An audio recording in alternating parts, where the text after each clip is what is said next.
Unbeknownst to him, the drenched, wandering girl he had just taken in was the heir to a multi-million-dollar fortune. For Daniel Morgan, kindness was the only thing he could afford to give away.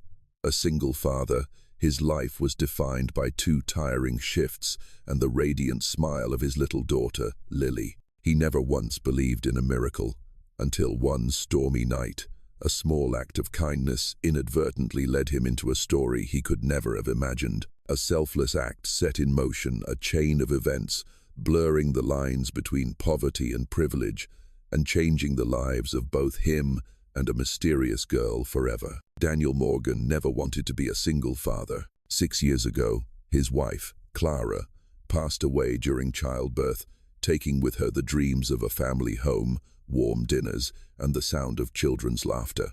His world collapsed, leaving him with only a small 1-bedroom apartment, and his daughter, Lily, the sole light in his life. By day, he worked tirelessly at a repair shop.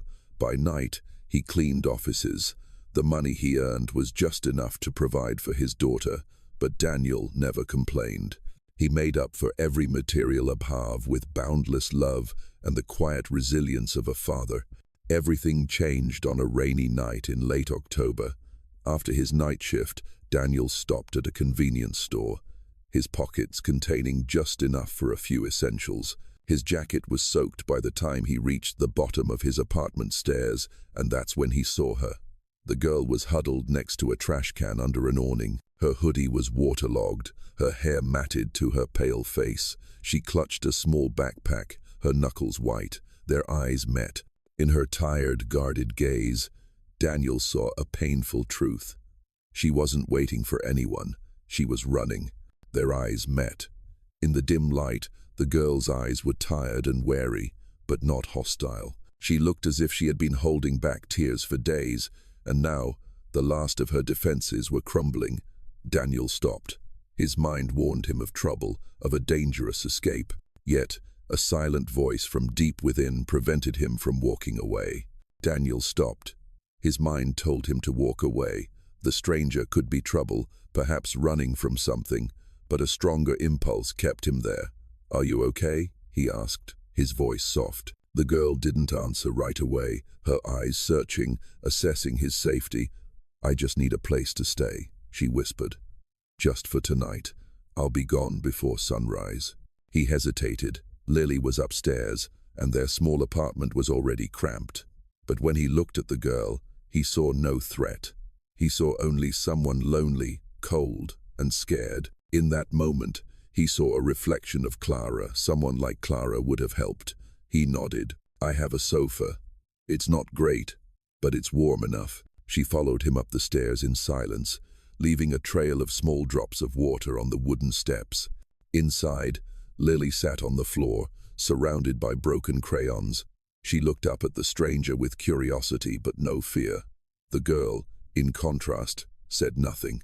She simply sat on the edge of the worn-out couch, clutching her frayed backpack like a shield. "I'm Daniel," he said, handing her a clean towel.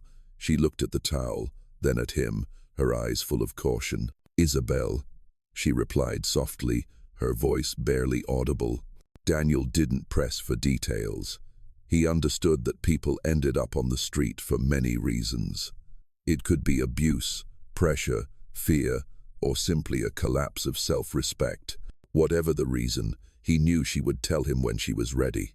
He placed his wallet and keys in a locked drawer, an old survival habit, born not from suspicion, but from a father's caution. Then, he returned with a blanket, a clean towel, and an old sweatshirt of his. "The bathroom is to the right," he said evenly, holding out the items. "You can take a shower if you want. It takes a minute for the water to get warm." She took the bundle, her bewildered eyes briefly glancing at his face. She didn't understand the neutrality, the kindness that came without any questions. "Why are you doing this?" she finally asked, her voice hushed and filled with utter surprise. Daniel rubbed the back of his neck, a habit he had when he felt uncomfortable. "Because you looked like you needed help," he said, simply and sincerely. "And I hope someone would do the same for my daughter if she were ever in trouble." The girl seemed startled by the word daughter. It wasn't what she had expected. A complex emotion, a mixture of understanding and sadness, flickered across her eyes, but she said nothing. 20 minutes later, Isabel emerged from the bathroom, wearing his oversized sweatshirt, her small body swimming in it. Lily, ever curious, shuffled over and handed Isabel her favorite crayon, short and worn, but cherished. Isabel blinked, and then a faint, almost invisible smile appeared on her lips. That smile broke the ice. Lily began to chatter about her drawings, the neighbor's cat, and how much she hated soup unless it had noodles. They ate dinner together in a comfortable silence. Daniel gave his only blanket to Isabel and turned on the old space heater. By midnight, Lily was fast asleep in her room. Isabel remained curled up on the couch, awake. Daniel could tell by the small rustling sounds in the darkness. She didn't get much sleep, but the warmth from the blanket spread through the fabric, warming her body, and for the first time in days, she felt something she thought she had lost: safety. She curled up on the couch, pulling the warm blanket closer and listening to the rain outside slowly fade away. The man who had taken her in hadn't asked who she was. He didn't make her feel small, indebted, or judged. She didn't know who he was. But now, that didn't matter anymore. She would have a good night's sleep, and tomorrow, when she woke up, she would figure out her next step. Isabel woke up to the sound of laughter, a light, clear, and unmistakable sound of a child. For a moment, she was disoriented, her body curled up in the soft blanket, her nose smelling something warm wafting from the kitchen, and the muffled chatter of a cartoon coming from behind her. This peace was in stark contrast to the chaos of the night before. She slowly sat up, blinking in the soft morning light. Across the small living room, she saw a little girl sitting cross-legged on the rug, intently building a tower out of plastic blocks. Her curly hair bounced every time she giggled to herself, seemingly unaware that Isabel was awake.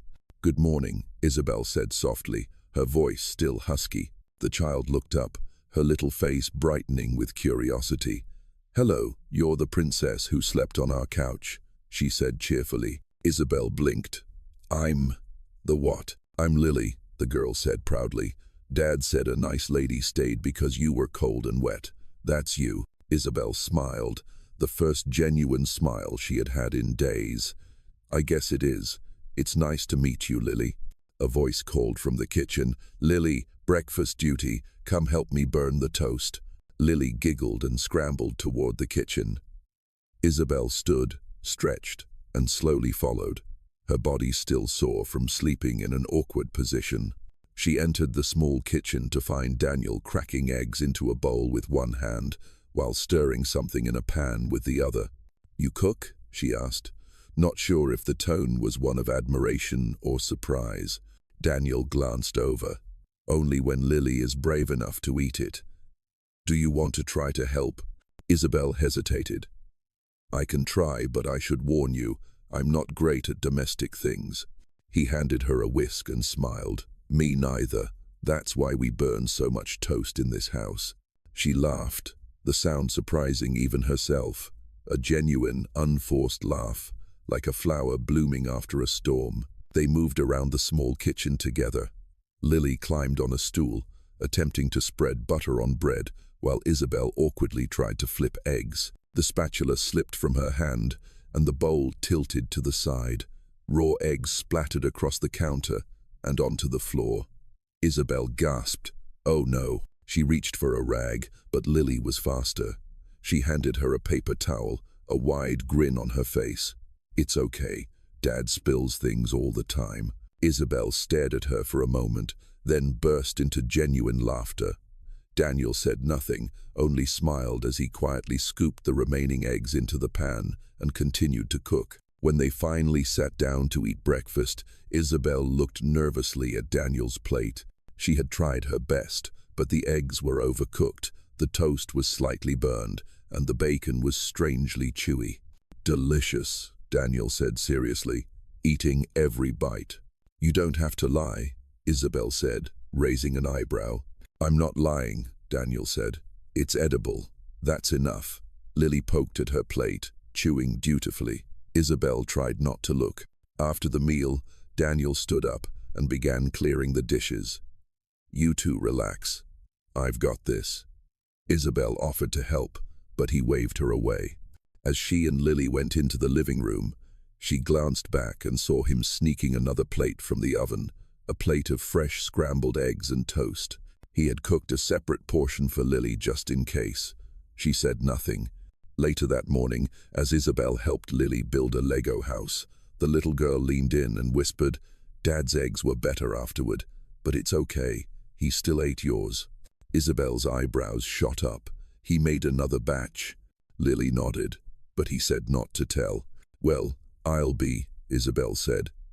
She got up, walked into the kitchen, and leaned against the doorframe. Daniel looked up, caught in the act of eating the second plate of eggs. "So, I burned breakfast," Isabel said, crossing her arms. He chuckled awkwardly. "You cooked breakfast, that's what matters. Why didn't you tell me?" Daniel shrugged. "Because the first time you do something is always messy. You just need someone to eat it." Isabel looked at him for a long time. Something shifted inside her chest. He was unlike anyone she had ever met. Genuine, kind without fanfare, and patient in a way that disarmed her. She said softly, "You're a good dad, Daniel." He said nothing, just offered a small smile and returned to his eggs. Later, as he washed dishes, Daniel spoke casually. "There's a laundromat down the street. The owner's a friend of mine." He glanced at her. "I could ask if they need help if you're staying in town for a while." Isabel hesitated. "Maybe. I need to earn some money while I get my papers sorted out. I lost everything. Like a job and an ID, something like that," she replied.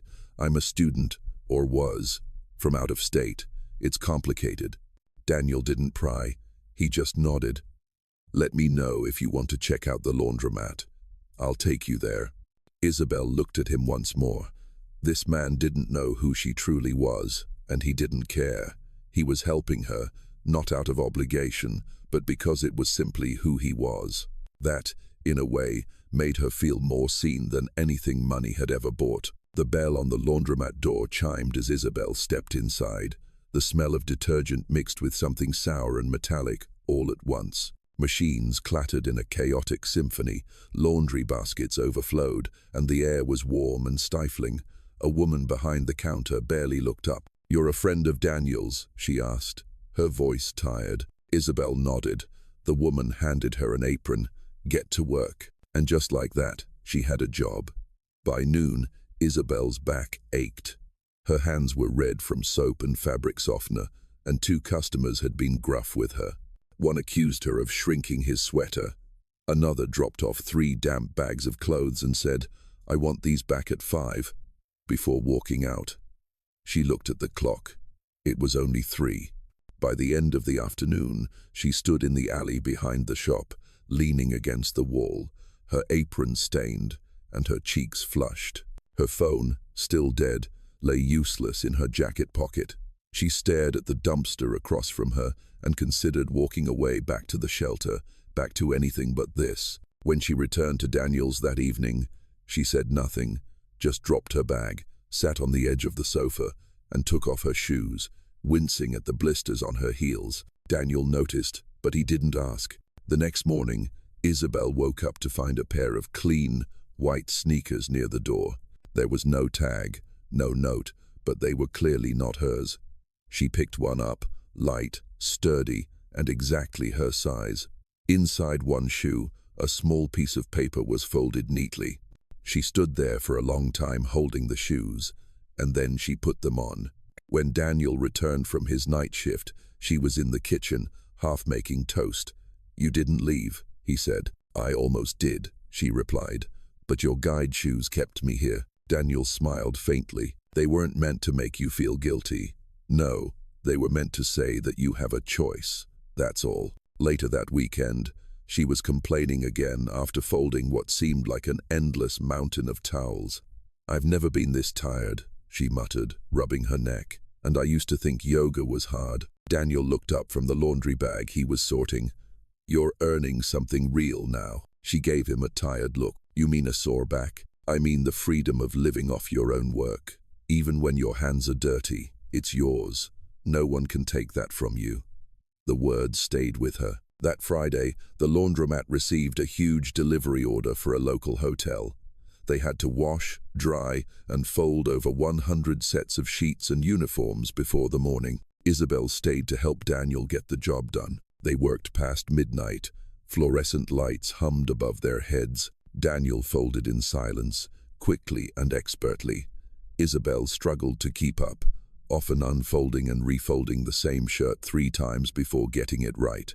Around 2 a.m., they finally loaded the clean laundry into the back of Daniel's old pickup truck. I can't feel my fingers, Isabel groaned as she climbed into the passenger seat. You'll miss them when they're gone, Daniel replied dryly, starting the engine. They drove through the quiet streets, dropping off packages at a few homes. It was strangely peaceful, almost comforting. The silence between them wasn't awkward, but comfortable. At one of the stops, Daniel handed Isabel a small laundry bag. Take this to the door, number 15, the one with the porch light. Isabel nodded and got out. She placed the bag on the doorstep and turned to leave, but just then, the porch light flickered off, and a large dog from behind the gate lunged out, barking wildly. Isabel screamed and backed up, her ankle twisting on the pavement. She fell hard on the asphalt, her palms scraped against the concrete. The truck door slammed shut. Daniel was already sprinting towards her. He reached her just as the dog stopped, barking ferociously. Daniel stood between them, his arms outstretched, and yelled, "Back off!" The dog, startled, retreated timidly back into the yard. She had never seen him like this, angry, but underneath it, she recognized fear. Her eyes welled up with tears. "No one has ever worried because they were afraid for me," she whispered. Daniel sat back. "Well, you're in the wrong house now." Isabel wiped away her tears and laughed. For the first time, this place felt like home. Isabel was folding towels behind the counter when the necklace came loose. It was a delicate gold chain, thin and elegant, with a single sapphire pendant that caught the light like a drop of blue fire. She had hidden it deep inside a pocket of her duffel bag, wrapped in an old sock, hoping to never have to look at it again, but somehow it had gotten into the laundry by mistake. She froze as she saw it resting on the pile of white fabric. Before she could reach for it, Daniel walked past, stopped, and looked down. His gaze fell on the necklace. For a moment, he said nothing. Then, slowly, he looked up at her. She held her breath. "That," he said quietly, "is not something a struggling student carries." Isabel hesitated, then bent down and snatched the necklace, shoving it into her back pocket. "I forgot it was in there," she mumbled. "What is it?" Daniel asked, his voice low. Isabel didn't answer. Daniel stepped back, his face tense. "Who are you, really?" Isabel swallowed. The silence was louder than any shout. "I'm a person who walked away from a world where everything had a price except love," she said finally. "That's all you need to know." He stared at her for a long time. "You lied to me." "I didn't lie. I left some things behind." Daniel's voice was quiet. "That's the same thing." Isabel's lips trembled, but she turned away, her hands shaking. "Do you know what it's like to have every moment of your life monitored? To be told who to love, where to go, what to become?" "No," Daniel said, "but I do know what it's like to be honest with someone who isn't being honest with you." They stood there in silence, the hum of the machines, the only sound between them. Isabel felt tears well up, but refused to let them fall. The next morning, Daniel woke up to an empty couch. Isabel was gone. On the coffee table, a piece of paper torn from a notebook lay quietly. The handwriting was careful yet shaky, just like her. "Thank you," the note read. "You didn't ask who I was, and that gave me a freedom I've never had. Because of that, I felt safe. You didn't treat me like a damaged thing, but as a person who needed protection. For the first time, I knew what it felt like to have a father's concerned fear when you were angry because you were afraid for me. I will never forget that, and I will never forget this home." where I found myself. There was no last name, no contact information, just the signature Isabel and a small sketch of a rabbit that Lily had drawn the night before. Daniel held the piece of paper, staring at it for a long time. The pale morning sun streamed through the window, warming the room but not his heart. A day, then a week passed. Life returned to its slow rhythm. He told himself it was just one of those strange interludes that life sometimes offers. He didn't expect to see her again, but deep down, he knew he had underestimated the power of small acts of kindness. Because a little warmth, a little respect, could be the only light a lost person ever sees. One afternoon, 2 weeks later, a sleek, black SUV pulled up silently in front of Daniel's apartment building. He was in the kitchen, struggling with a leaking sink when he heard a knock on the door, a definitive, resonant knock. Outside, a man in his late 42s stood there, wearing a tailored suit with not a single wrinkle. 2 tall bodyguards stood behind him, their watchful eyes scanning the hallway. The man's face was tense, unreadable, yet his eyes were strangely tired. "Are you Daniel Morgan?" he asked, his voice heavy with authority. "Yes," Daniel said cautiously, wiping the grease from his hands on an old rag. "That's me. I'm Victor Langston," the man introduced himself. The name meant nothing to Daniel at first, but then newspaper headlines flashed in his mind. Tech billionaire, Victor Langston, Langston Holdings, real estate empire, mysterious disappearance of daughter. A cold shiver ran down Daniel's spine. "I believe my daughter was here," Victor said softly, the authority gone, replaced by a father's desperation. "Her name is Isabel." Daniel was stunned. He let Victor in, motioning for him to sit on the couch where Isabel had once been curled up. Without a word, he retrieved the note she had left on the coffee table and gave it to him. Victor took the paper, his hands trembling as he read the familiar handwriting. His eyes glazed over when he saw Lily's sketch of the rabbit. "I thought she might have harmed herself," he said, his voice choked. "We had a fight. I said some things I deeply regret. I didn't think she would leave." He looked up at Daniel, the desperation clear in his tired eyes. "The police couldn't find her. They said there were no leads. I couldn't stand it, so I hired detectives, putting all my resources into finding her." Daniel didn't know what to say. All he had done was give her a spot on his sofa. "She never told you who she was?" Victor asked. "No, it seemed she didn't want to be known." Victor nodded slowly. "That sounds like her. She's always been drawn to people who don't care about status. That's why she left," she said. His voice trailed off, as if revealing a secret money makes people dishonest. She just wanted to be around people who meant what they said. They talked for a while longer, but Victor didn't stay long. As he left, he looked Daniel straight in the eye. It wasn't the look of a billionaire, but of a grateful father. "Thank you," he said softly. "Thank you for seeing her as a person, not a problem." The following days passed in a terrifying silence. Daniel still did everything according to his old routine, going to his night shift, pushing a broom down empty streets, and coming home just before dawn. But something inside him had been extinguished. His eyes didn't light up when Lily said good morning. His hands moved mechanically as he made her lunch, brushed her hair, and walked her to the bus stop. He hadn't told her why Isabel had left, only that sometimes people have to go their separate ways, and it doesn't mean they don't care. Lily didn't ask many questions, but she stopped humming when she played and started sleeping with the light on. On the 4th day, Lily started coughing. At first, Daniel thought it was just a common cold, as she often got sick when the weather changed. But then came the fever, followed by incessant shivers, despite being covered with 3 blankets. By midnight, she was burning up. Daniel scooped Lily into his arms, ran to his truck, the keys rattling in his shaking hands. At the hospital, the sterile, white fluorescent lights made everything feel stark. A nurse took Lily into the ER, while Daniel paced back and forth behind the reception counter, waiting in desperation.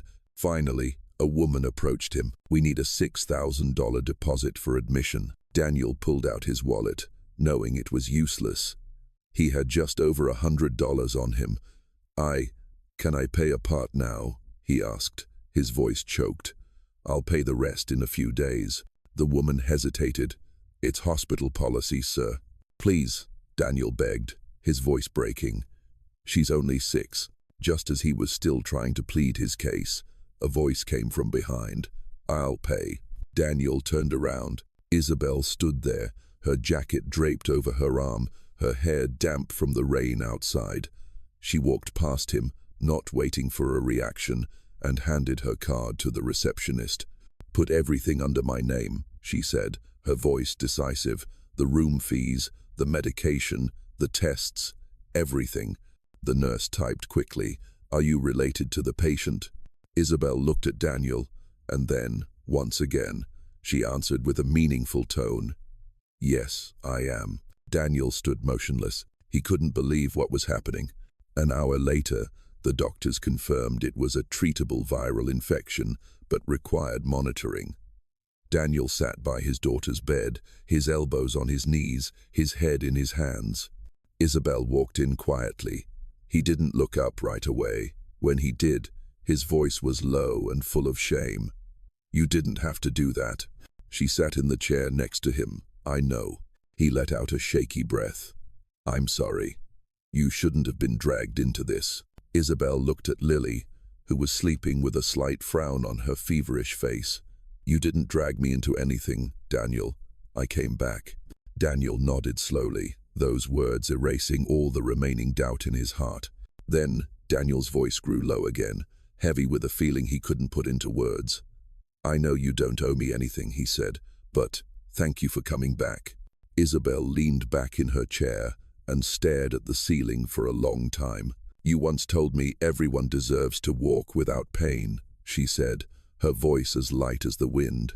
"That applies to the heart, too." They sat in silence. The only sounds in the sterile white room were the steady beeping of Lily's heart monitor and the gentle rustle of machinery, the sounds of fragile life, and also the sounds of a genuine, unspoken connection that had been forged. For the first time in days, Daniel allowed himself to breathe a sigh of relief, not just because Lily was safe, but because Isabel had returned. Meanwhile, Isabel stood in the marble hallway of her father's penthouse, her shoes silent on the polished floor. The floor-to-ceiling windows revealed a glittering skyline, but nothing in the view touched her heart. She wasn't here for the scenery. Victor Langston, her father, sat at the head of a long glass table, reading the financial section of a newspaper.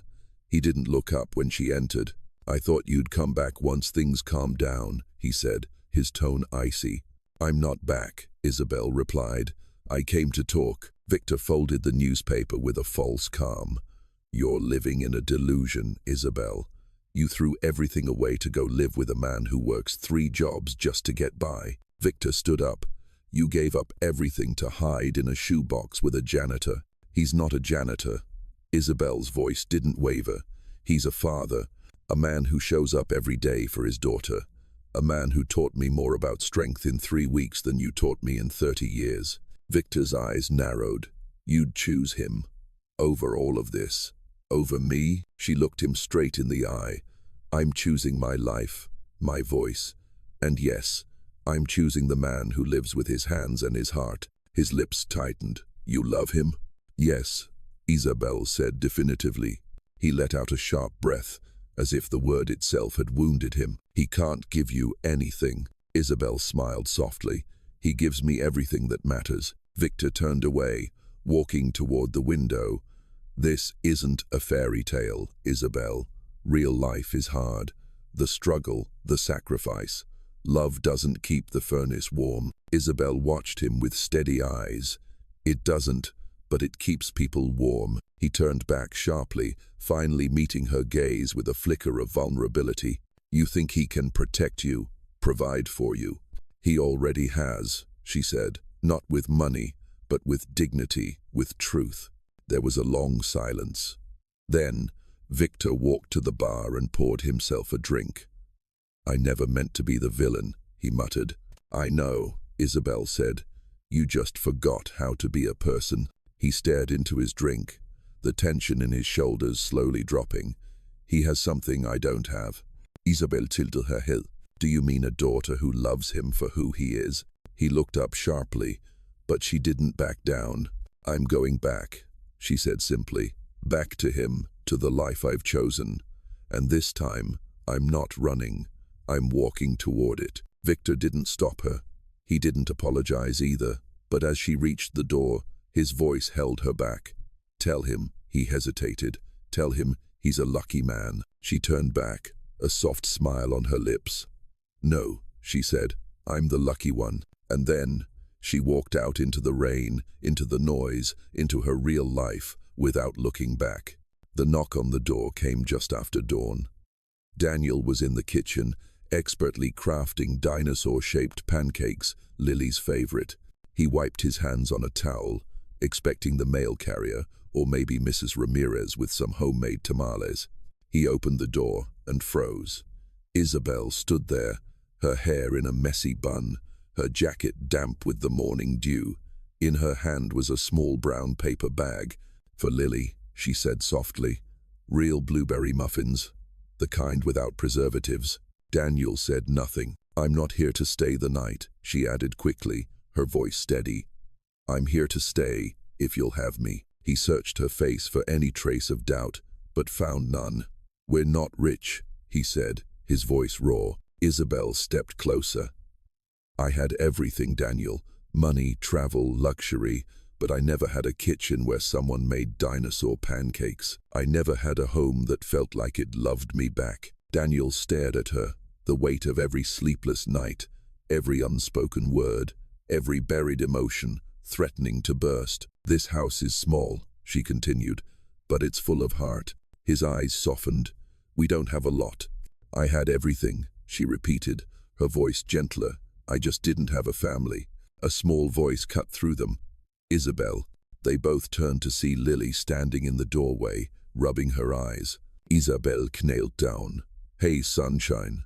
I brought muffins. Lily ran to her, wrapping her small arms around her neck.